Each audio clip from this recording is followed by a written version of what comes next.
Olá, pessoal! Sejam todos bem-vindos a mais uma aula de Física.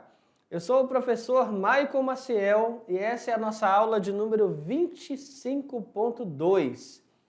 Aquela aula que vai resgatar os principais conceitos e conteúdos trabalhados na aula passada. E por falar em conceitos e conteúdos trabalhados na aula passada, você se lembra sobre o que nós falávamos? Está lembrando? Se você falou segunda lei de Newton, você acertou, tá? Então estávamos falando a respeito da segunda lei de Newton, mais conhecido como princípio fundamental da dinâmica, ok, pessoal? Então, vamos nessa. Olha só, segunda lei de Newton, primeiro, ela trabalha com grandezas vetoriais, né? Que é a força e a aceleração. São duas grandezas vetoriais. Duas grandezas que têm módulo, direção e sentido. Bom, a massa de um objeto, que é uma grandeza escalar, né, combinada com as duas grandezas vetoriais, que é força e aceleração, elas vão nos dar uma relação de causa e efeito, certo?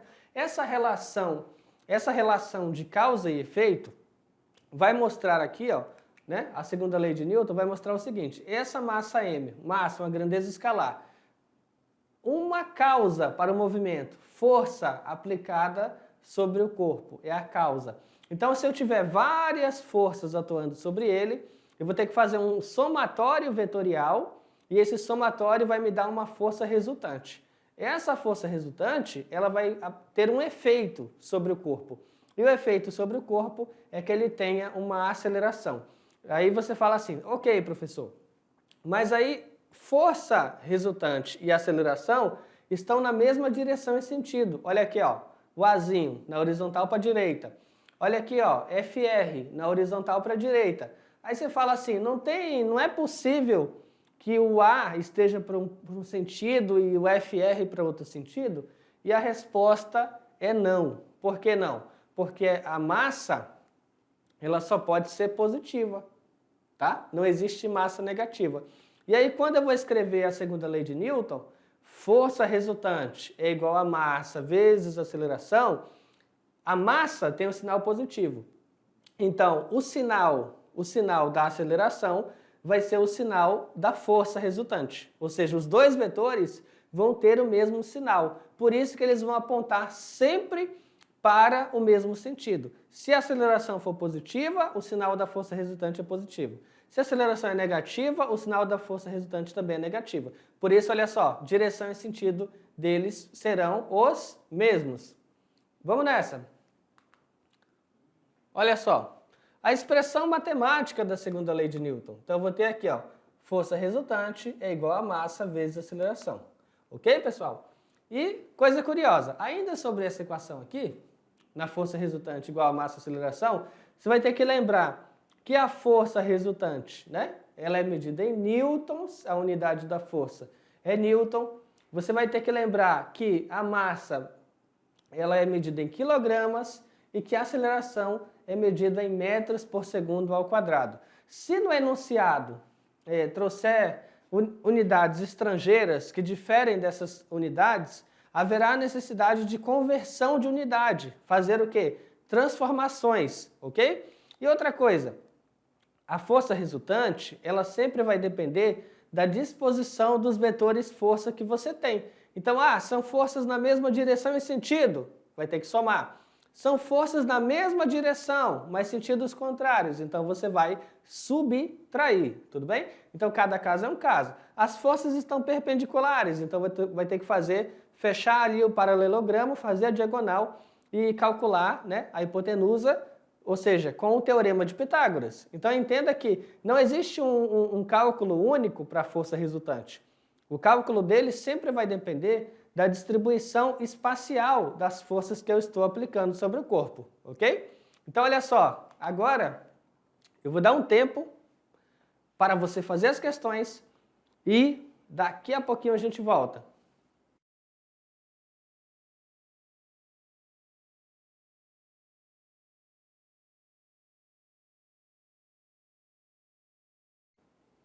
Opa, acabou o tempo. Espero que você tenha tentado fazer as questões. Mais do que isso, espero que você tenha acertado. E agora nós vamos descobrir se você acertou fazendo a correção aí no passo a passo. Vamos nessa! Primeira questão. Sobre uma partícula P, agem 4 forças representadas na figura abaixo. O módulo da força resultante sobre a partícula é. Então olha que bacana. Na horizontal para a direita, 12 newtons. Na horizontal para a esquerda, 8 newtons. Na vertical para cima, 6 newtons. Na vertical para baixo, 3 newtons. Aí você fala, ah, professor, são 4 forças. Exatamente, são 4 forças. E aí você então vai ter que olhar para as 4 forças e pensar assim. Primeiro, você vai ter que achar a resultante em um eixo. Ou seja, a gente vai chamar isso de resultante parcial, né? Então eu vou ter que achar a resultante no eixo X. E depois eu vou ter que achar a resultante no eixo Y. E depois, se houver necessidade, fazer o teorema de Pitágoras, porque a minha resultante entre as duas vai estar numa diagonal. Tudo bem? Então vamos lá. Vamos nessa. Então olha só. Resultante entre a primeira e a terceira força, né? Um somatório vetorial, vai dizer o seguinte, eu vou ter 12 para a direita e 8 para a esquerda, vai ser 12 menos 8. E aí você vai ter 4 newtons. Então você tem 4 newtons como resultante na horizontal. Agora, olhando as forças na vertical, a força resultante, a força 2 e a força 4, eu vou ter 6 para cima e 3 para baixo. Então, fazendo aí uma subtração, 6 menos 3 vai ter o quê? 3 newtons, ok? Então, eu vou ter 4 aqui e 3 aqui. Então, a minha resultante, ela vai estar numa diagonal, olha só. E essa diagonal é a hipotenusa, tá? Então, como é a hipotenusa, vou utilizar o teorema de Pitágoras. A força resultante em módulo ao quadrado, mais a força na horizontal resultante ao quadrado, mais a força na vertical resultante ao quadrado. Vamos ter assim, 4 ao quadrado mais 3 ao quadrado. O que vai nos dar 16, né? 4 vezes 4. O que vai nos dar 9, 3 vezes 3. E aí você vai somar 16 mais 9, vai te dar 25. E para esse expoente 2 aqui desaparecer da força resultante, do outro lado da equação vai aparecer uma raiz quadrada. Então, força resultante é a raiz quadrada de 25, o que vai te dar uma força resultante de 5 newtons, ok, pessoal? Então, olha só, você tem as 4 forças, né? Tá lá o ponto P, e você vai ter as 4 forças atuando sobre ele, ok? Mas aí no final das contas, você vai ter uma força resultante, vamos trocar a cor aqui, você vai ter uma força resultante de 5 newtons, ok? Uma força resultante está na diagonal entre o eixo X e o eixo Y, ok? Todas elas podem ser substituídas por essa força resultante. Então vai ser a letra B. Vamos seguindo, vamos trocar a cor aqui de novo. Questão 2. O gráfico abaixo representa a velocidade em função do tempo de uma partícula de massa 2 kg, que se desloca em linha reta. Então, nesse gráfico, o que você observa? Primeiro, no eixo vertical, velocidade, metros por segundo. E aqui vai ser o quê? O tempo em segundos, né? O tempo em segundos. Então vamos olhar aqui, olha só. Inicialmente, 10 metros por segundo é constante até 2 segundos, depois ele começa a decrescer até 0 em 4 segundos. De 4 até 5 segundos ele permanece zerado. Qual dos gráficos representa o módulo da força resultante que atua na partícula durante os 5 segundos do seu movimento? Então vamos analisar. Entre os 0 e 2 segundos, a velocidade é constante. Então tu vai ter um movimento retilíneo uniforme, né? E a resultante é nula, tá? A resultante é nula, professor? A resultante é nula. Porque se eu olhar só essa partezinha aqui, a variação da velocidade é 0, porque a velocidade é constante. Se a variação da velocidade é 0, ΔV sobre ΔT, considerando que ΔV é zero, então vou ter zero sobre ΔT, a minha aceleração é zero. Se a aceleração é zero, força resultante é a massa vezes a aceleração. E como a aceleração deu zero, então vai ser a massa vezes zero. Portanto, a minha força resultante vai ser zero. Tá aí, ó. Então, de 0 a 2 segundos, a força resultante sobre a partícula é zero. Ok. Entre 2 e 4 segundos, o movimento é desacelerado. Você vai ter uma desaceleração. A velocidade está diminuindo. Então, vou usar a equação horária da velocidade. Velocidade final, 0. Velocidade inicial, 10. Aí o tempo. Em quanto tempo? Bom, aqui é 2 segundos e aqui é 4 segundos. Então, de 2 até 4 segundos, vai ser 2 segundos. E aqui, A, ok? Então, vamos ter aqui menos 2A igual a 10, ok? E aí isso vai nos dar que a aceleração é menos 5 metros por segundo ao quadrado. Ou seja, indicando que houve uma desaceleração. Ou seja, a velocidade diminuiu até zero. Ok? Continuando. A força resultante é constante. E ela vale quanto? Eu vou usar a segunda lei de Newton. Força resultante é igual a massa vezes aceleração. Força resultante vai ser massa, 2, aceleração, menos 5. Multiplicou, vamos ter força resultante igual menos 10 newtons. Em módulo, o módulo de um número negativo é um número positivo. Então, o módulo de menos 10 vai dar 10 positivo. Então, a força resultante vai ser 10 newtons.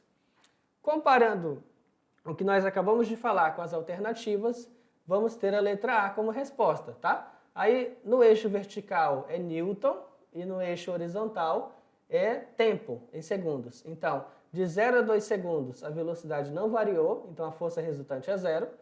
De 2 a 4 segundos, em módulo, a força foi de 10 newtons, tá aqui, ó, 10 newtons. E de 4 a 5 segundos, a velocidade também não variou, então a força resultante é zero. Então, o gráfico mais condizente vai ser o gráfico da letra A. Vamos à próxima questão.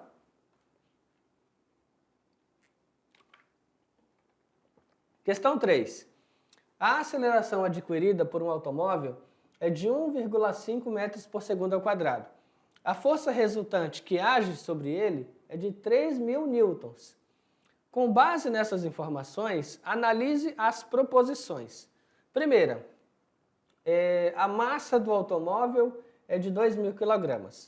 Segunda, a massa do automóvel é de 4.500 newtons. Terceira, se o automóvel partir do repouso, após 4 segundos, a sua velocidade será igual a 6 metros por segundo. Ok? Então, ele coloca essas proposições para você analisar. Quarta proposição, se o automóvel partir do repouso, após 2 segundos, terá percorrido um espaço igual a 1,5 metro. Quinta proposição, se quisermos reduzir a aceleração à metade, basta dividirmos por 2 a intensidade da força aplicada. Então, vamos analisar qual que está correta. Primeiro, a massa do automóvel é igual a 2.000 kg. Aí, para descobrir se está certo, vamos utilizar a segunda lei de Newton. Força resultante igual a massa vezes aceleração. Força, 3.000 newtons. Massa, não sabemos. Aceleração, 1,5. Está multiplicando? Passa dividindo. Massa, 3.000 dividido para 1,5. Dividiu 3.000 para 1,5, obtendo assim 2.000 kg. Opa, 2.000 kg, então está correto, né? Agora a segunda afirmação. A massa do automóvel é 4.500 newtons. Bom, nós fizemos um cálculo aqui anteriormente e já vimos que a massa é 2.000 quilos.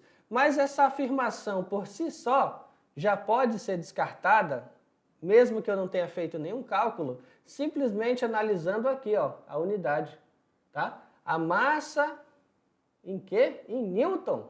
Então já está errado, tá? A massa é medida em quilograma.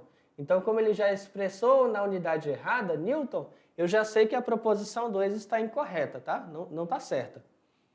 3. Se o automóvel partir do repouso após 4 segundos, a sua velocidade é 6 metros por segundo. Vamos utilizar a equação horária da velocidade. velocidade final igual velocidade inicial, que é 0, mais a aceleração, que é 1,5, e o tempo que ele deu, 4 segundos. 1,5 vezes 4 vai te dar 6, então velocidade 6 metros por segundo, o que torna essa proposição correta, tá? Então 3 está certo. 4.